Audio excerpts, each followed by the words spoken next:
On this week's Extraordinary, we have a show that's probably going to piss a lot of you off because we're talking about the pros and the cons, the good, the bad, the sad realities of gamer culture. And I hate to break it to you, we might actually have a use for it.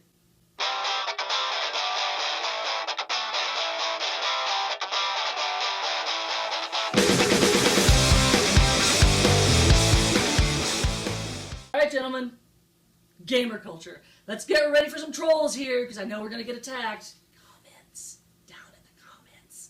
So, Ready. I'm glad someone's braced for it. I forwarded these guys 2 different articles about gamer culture. 2 incredibly contradictory articles that we're going to discuss today. And the reason you want to watch and stay for this discussion is because they work in law enforcement. Unfortunately. Describe what you get on do. We work in a jail setting.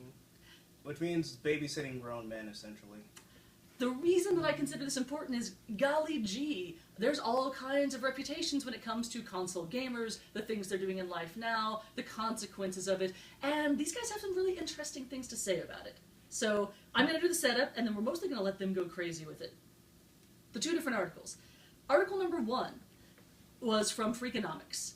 And Freakonomics, it's just a little bit of a larger portion, suggested that maybe our drop in crime over the last, 15, 20 years now, and it's been a really steady drop in crime, primarily among that most horrible demographic of teenage to early 20s males, might be directly linked to video games. Because the more hours they're spending sitting in front of that video game are hours they're not spending out on graffiti, on mugging, on attacking people, on doing anything negative. And the fact that those games were made specifically to be as addictive as possible to people in those age brackets means they're going to want to stay in. They would rather stay in and keep playing Grand Theft Auto than go out and actually mug someone, is the theory on this. And that's led directly to a decrease in crime.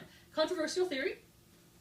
The other thing, though, as we all know, if any of us have been on, especially on Xbox, Jesus, especially on Xbox, PlayStation, from what they tell me, is not as bad, you put on your headphone, and immediately they're going to begin with the racial epithets, and for me, the rape threats, and the whole, I'm not making you a sandwich, boys. I'm actually a professional chef, and I write cookbooks, and I'm not making you a sandwich. Stop asking. I teach you how to make a sandwich. That's true. I If you don't teach make a the man to make a sandwich, he will game another day. But in all seriousness, that's the mildest version of it, but I actually gave up on any type of online gaming on the Xbox, even though there's a lot of games I enjoy, because there's only so many times I can have a 14-year-old scream that he's going to rape me and cut my limbs off and beat my family to death with them, which has happened a lot. And there's only so much of that you can put up with. And it happens if you have a female username, if heaven forbid you don't mask your voice, nonstop. This is a problem. So the other article that I sent them was discussing maybe one of the potential causes of these problems, and I call it the elephants article, if you guys read that one. They took a bunch of elephants in Africa and basically got rid of all the elder males. So it was just a bunch of juveniles because they're like, oh, well, we can only support so many of our population. We'll just get rid of the old ones anyway, and then we'll grow up a new batch of them. And the young elephants lost their shit. They started raping rhinos, which is not a normal elephant behavior at all. They started beating each other up. They became ridiculously violent, hypersexual. The females just ran away from them because they couldn't take this anymore. And the park rangers were like, what is going on? Have they got a prion disease? Are they crazy? What have we... They knew there was something wrong. There's nothing natural about this behavior in elephants. And they discovered when they reintroduced even one, I'm just going to call him Grandpa Elephant, that would walk in and just smack them down when they were doing something like that, it cut down the behavior. It physically cut down on the actual amount of testosterone in their bodies, just having an older male around. And they didn't have any males to teach them how to be men, was the problem. And if you have a group of adolescent boys that are just isolated among themselves, and there's no one there, not to discipline, but to give them even a positive role model, teach them how to be men, where are they supposed to learn? From each other? That doesn't really work. So you've got these 2 very contradictory things going on. On the one hand, maybe gamer culture is keeping us from horrible violence. On the other hand, maybe we need some grown-up men in there to teach them how to do it right. Because I can't imagine, you're a father, you've got a 3-year-old son. Yeah. How would you feel if you walked into his room when he's 11 and he's shouting these things at girls or at anyone? I would probably smash the screen and never let him game online ever again. So you say that now, but at the same time, these games are so addictive and they're so appealing and things like that. What do you guys think, especially as law enforcement professionals, like, what do you guys think could be done to provide a better role model in there? Because there's plenty of evidence out there that simply having mature adult males providing both a positive role model and a smack on the head every now and then is what you need. That's why almost every culture in history has had these coming-of-age rituals where the boys have to spend all that time that they would be out there raping and pillaging and graffitiing, working really hard towards a specific goal, and then they achieve that goal, and suddenly there's an actual ritual to it. We don't have anything like that. We've got Grand Theft Auto. I know I keep coming back to that. There are other games. Yeah, it feels like the way that online games are, the online gamer culture, it's pretty much Lord of the Flies. It does. You know, it's like you have nothing but the adolescent males, and it's like, okay, because it's like, on one hand it's the stereotype where it's like, oh, you get online, there's a 14-year-old that's going to call you a name. But then there's reality, and it's not far off from what people assume, and the thing is that I don't know exactly what creates it, because when I used to go online as a kid, it was never like that, so I don't know exactly, like, why they feel like it's okay. Or, well, I guess it's reinforced because everybody's like that. The vast majority. So it's like, they get these habits reinforced. Like, no one's telling them, like, don't be like that. Like, that's terrible. And it's just become ingrained in what's, sadly, what's become online gaming. Everyone keeps saying boys will be boys with that, but historically they haven't. We haven't actually had ruffian gangs of 14-year-old boys walking up and attacking women on the street. That actually is not actually allowed in society. Yeah, and that's the thing. It's like anywhere else it's shunned, and online is the only place it seems to be tolerated. Now, there are people that are doing things to try and combat that. Like, I know Microsoft, they're instituting policies, I know, especially for the Xbox One, where, or actually, ironically, they brought up Grand Theft Auto, where they have the whole thing where you get rewarded if you play nice, which they don't actually spell out. But I do love the irony where it's a game that's basically mayhem. Why that game? Of all the ones to pick with it, But I think that's kind of a good thing because it's a game that is based off of carnage. So if you can get these people to behave and it's like, okay, yeah, sure, you can run them over and shoot them, but you can't be You can't be mean to them. You know, you can't belittle. You can't call them the F word or the N word. But you can run them over. But you can shoot them with an Uzi. You know, and that's bonding sometimes. but I'll just tackle the point of the study where the theory that video games are what kept people from going out and committing crimes. And I can see there being merit to that because despite the fact where all these people are online and acting like pretty much like animals. There is the truth that it's like, okay, well, obviously someone's not going to be out loitering or doing graffiti or whatever crime because, they're addicted to Skyrim. That's all they're doing. They want to kill orcs, and elves and all that. Well, speaking of addiction, this ties into something that you guys and I have discussed before. What is the number one thing that the guys in your jail are there for? Well, in the one that we work in specifically, it's maximum security, so most of them are there. So maybe not there specifically. Yeah, a lot of it's assault or robbery. But you were saying that most people that end up in the correctional institution system to begin with are there because of drugs. A lot of it is related to drugs. Like if they're in there for a violent crime, it's usually they were on drugs, or they were dealing drugs, or they were buying drugs. But it's a lot of it just has them. But a lot of it is encompassed with some sort of illicit drug use. And about what age would most of them do most of them have a juvie record? Oh yeah, almost all of them do. And a lot of them it just becomes their life where it's like just committing these crimes and being in and out of jail is just. It's like when they leave jail, they don't have this idea of, I'm never coming back. It's more like, when am I going to come back? And it's really sad. It's textbook definition of career criminal, and it's safe to say that a lot of these guys, a lot of these gentlemen that come here, it's their career. They've never held a job. Their job is, quote unquote, the streets. Whatever they do out there that, helps their gang or, the crew that they're running with, that's what they're out doing. So crazy theory presented to two people that actually work in this. Do you think that if instead of getting into the drug scene when they were younger, if that at that same critical age they'd gotten involved, like you said, with Skyrim or with Grand Theft Auto, even if it's one of the most racist, homophobic, sexist, screamy ones, if it just kept them busy and off the streets until they were 20, do you think that would make a difference in their lives? I think to an extent, from my opinion, just from what little I've talked to with some of these guys, and it's a lot more than just that, because even in the jail setting, once they get integrated into that, there's more at the state, local, federal levels that we could be doing, at least in this country. Yeah. You know, there's other countries that are the example, but we're nowhere close to that as a society even. But before I go through that whole route, I've actually sat down and talked with a couple of people where we've talked about Grand Theft Auto, and I was never big on the series, but these guys, the couple that I've talked to, had like serious critiques about the game, like about the realism. Well, not even the realism, just like how even me and Prometheus would talk about Skyrim or anything else, or Dynasty Warriors or Battlefield on our Safe File Corrupted podcast, which you can catch every other week on Tuesdays. But you know, like we sit down and we critique games, and these guys were critiquing games that I guess in the street culture are considered like, I don't know, norms. You know, like I would never catch anyone playing a Final Fantasy game that was like a career criminal. Are you saying the career criminals from jail aren't playing Final Fantasy and watching My Little Pony? I'm not saying they aren't. I'm just saying you're more likely to hear them talk about Madden or Grand Theft Auto. Yeah. Just but saying. Here's the thing: is it a cause? I'm wondering if that's correlation rather than causation, because if you get addicted to something really young, it's just hard to get off of any of it. Yeah. And once you get into that culture, do you think there's any chance at all with some of these guys, if there was a crazy ass national give everyone an Xbox campaign as an anti-drug thing, to be honest?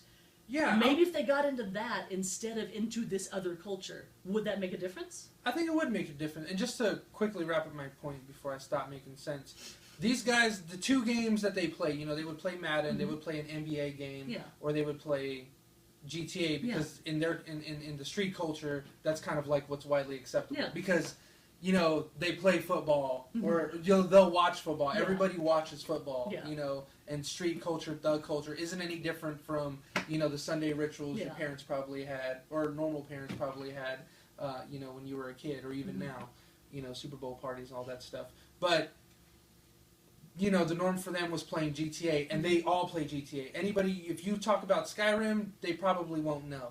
But if you talk about GTA, oh man, San Andreas was my favorite game, or you know, Grand Theft Auto 3 was my game. And they have, if they played all in the series, and the two dudes that I did talk to, they had serious critiques about the game. Well, I didn't like what they did in this game compared to this game, and it's like, oh, okay, so we got a gamer here, you know, with one game, but he's well versed in it.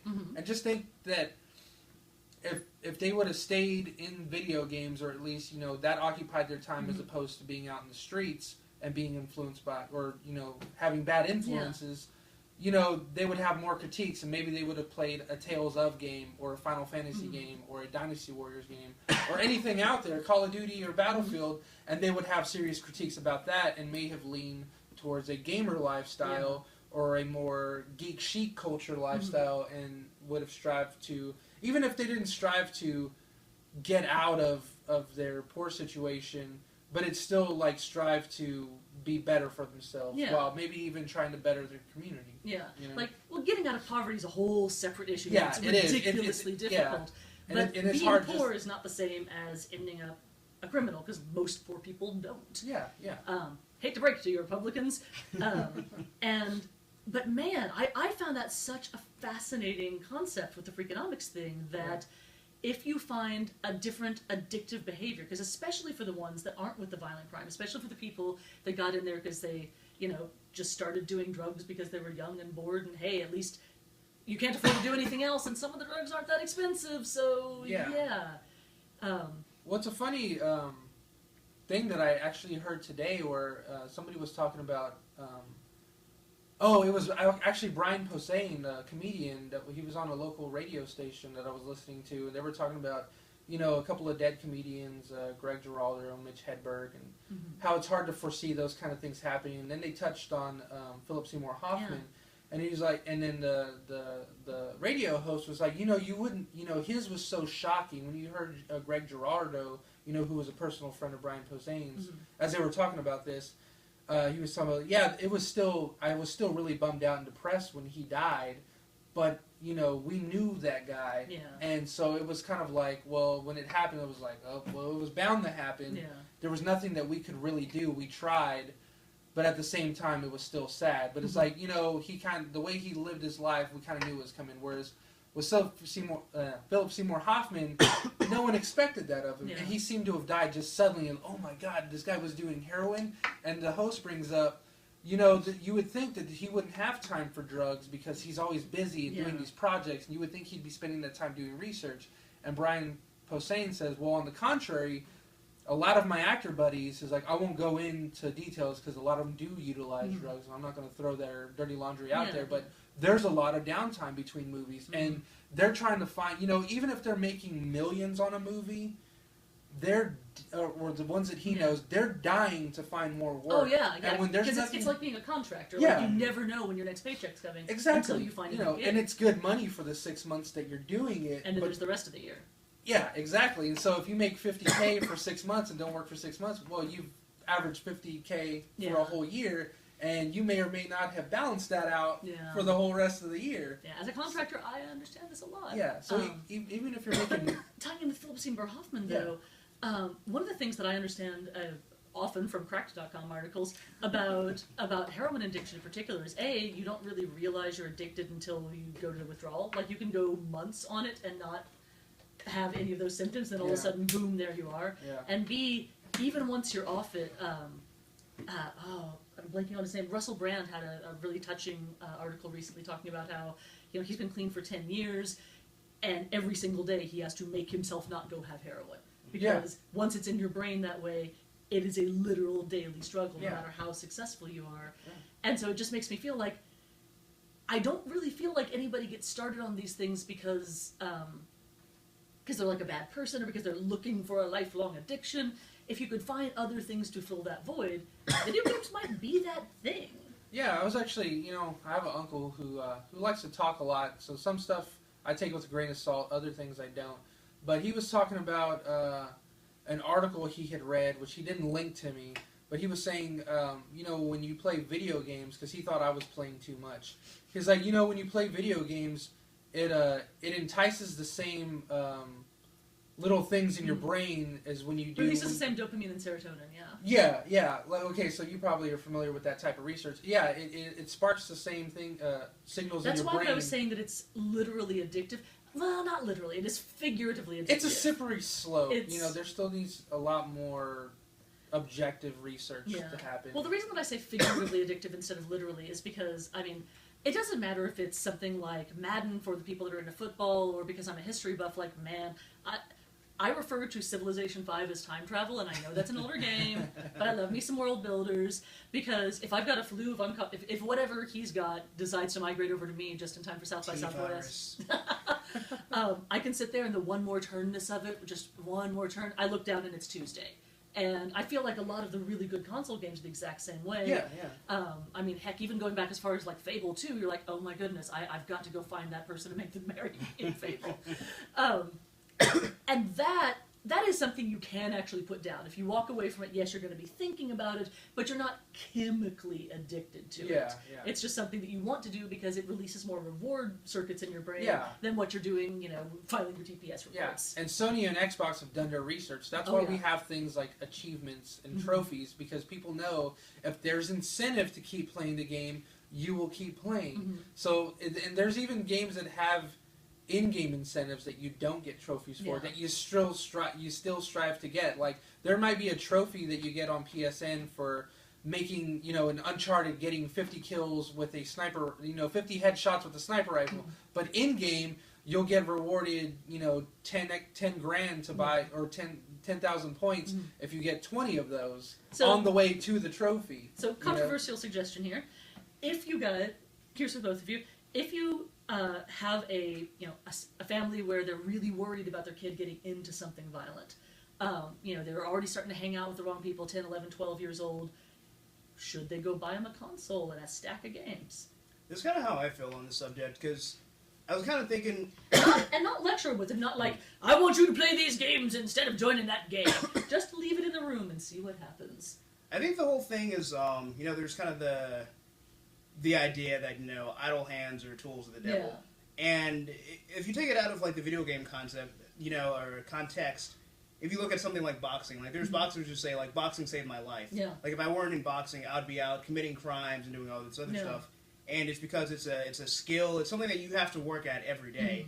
And some video games can be like that. Yeah. You know, you see like hardcore StarCraft players. Like you're not going to get that way overnight. No. So same thing with the fighting game players. Yeah. It takes a lot of skill to play those games, especially, you know, the harder you play at it and the more skill that you get at it, you learn that there's a meta game to the game, you know, and it and ends if you up... play EVE Online, you can learn everything you need to know about accounting. Yeah, exactly. So there's real world Certified skills, you know. Where did you get your degree? EVE Online. EVE University Online. But to my point, so I think that there really is merit to it because, I mean, if you're inside all day playing video games, you're obviously not going to have any time to be out committing any sorts of crimes. I think that the approach is twofold, though, because obviously it depends on the family structure. Because to go to the elephant situation, if there's no strong father figure, then the likelihood of them getting into, you know, this antisocial behavior and committing crimes is higher. And I don't know. This is going to sound terrible. Let's say you don't have a strong father figure. Can video games not substitute for a father, but keep you occupied until you're old enough to at least have a peer group that doesn't act out as badly? It's a strong possibility, but I think going back to the online gaming where if you're playing Halo on Xbox and those are your peers, then probably not. So maybe it's one of those things where there isn't really like a blanket thing where it's like, yes, video games could be very good and very positive, but there are drawbacks. So it's one of those things where like anything a kid's into, they still need supervision and they still need an adult, whether it be a mother or a father, making sure that they're paying attention to what they're doing. But I do think, in general, video games could be that substitute where it could be boxing or sports for some people, where it's like, nah, video games can work just as well, or even for some people, music or art. So let's say that we have thrown a bunch of these kids that are in an at-risk situation at some video games, and now they're surrounded by the kind of kids that play video games. What are we going to do about the elephant in the room issue? And by the elephants, I'm getting back to the whole, like, needing some elders there. What would you recommend for that? Guys from the correctional institutions? A firm hand. No. Well, specifically, do you mean online or just playing in general? Online, I would say. Well, I think with some games, I think maybe the games you should start them off with, maybe instead of playing, like, Call of Duty, no offense to Call of Duty, but playing Battlefield, especially some of the older iterations, because the whole game is based off of being a team. Yeah. And the few times not the few times, but the times that I play Battlefield, like, very few people are, like, attacking you verbally. Like, you're a team. Like, you want to win. Like, maybe you hate the other team, but you're, like, and everyone has a role. Like, there's a medic, there's a sniper, etc. But basically, you have to communicate with your team to accomplish certain goals. So it's team building, there's, you're building your communication, and you're not just yelling at the other person. It's not just like a death match where all you're doing is spouting obscenities while you're getting headshots. Like, you're actually having to work together to achieve something. So and just shooting till the gun goes click. Yeah. You know? So I think in a situation like that, it can be, very helpful and very useful to have kids in there where it's like, oh, we can actually work together. It's like... But they aren't developing as many of that type of games. Like, there do seem to be a whole lot more of the just... I find them kind of boring, like, oh, look, another angle I can do a headshot from style of game. Well, at least in the Battlefield community is very supportive. You have lots of online communities that even younger kids can get involved in, specifically like the don'trevivemebro.com. Really cool guys and friends of the website. But there's also the official Battlefield forums. And you just find so many different supportive communities, whether it be PC, Xbox, or PlayStation. So would you recommend to parents that when they give their kid these games, before they give their kids these games, go find those communities and essentially sign your kid up? Yeah, I mean, if the interest is there, you don't want to, being, subjected to this when I was a kid, you don't want to feel, or as a parent, you don't want to force your kid into doing something they don't want to do. Yeah. So, first of all, your kid would be crazy not to want to play video games. But if they don't push them. If they want to do ballet, then support that. No matter how crazily conservative or liberal you are, support it, because that obviously there shows interest. And I've heard lots of sad stories, talking to a cashier once, there was a little kid who had a drawing pad, and the dad all he was buying was like toilet paper and beer. And the little kid kept saying, "I'm hungry." He's like, "Well, I'll feed you later." Yeah. It just seemed like a really stinky situation to begin with. And the cashier, I think it was a story I read on Facebook, and the cashier said, you know what, or I guess the dad was telling the kids, like, no, I'm not going to buy that for you. Mm-hmm. And the cashier said, you know what, I'll pay for it. The thing's only $1. Yeah. It's a drawing pad. And the kid was all excited, thank you. And the guy seemed really upset.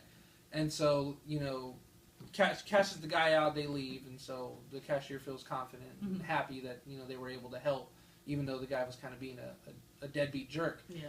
Well, then the cashier goes out and takes his or her smoke break and sees the drawing pad crumpled up and thrown right outside the entrance. Yeah. So it's just shitty stuff like that. And even if it's a fake story, I'm positive that it's happened. Yeah. Even working in that industry, you see those kinds of people going in and out and only going in to buy beer. Reining it back to the topic of console games, though. Yeah, bringing it back. Well, you just need that supportive atmosphere. Mm-hmm. So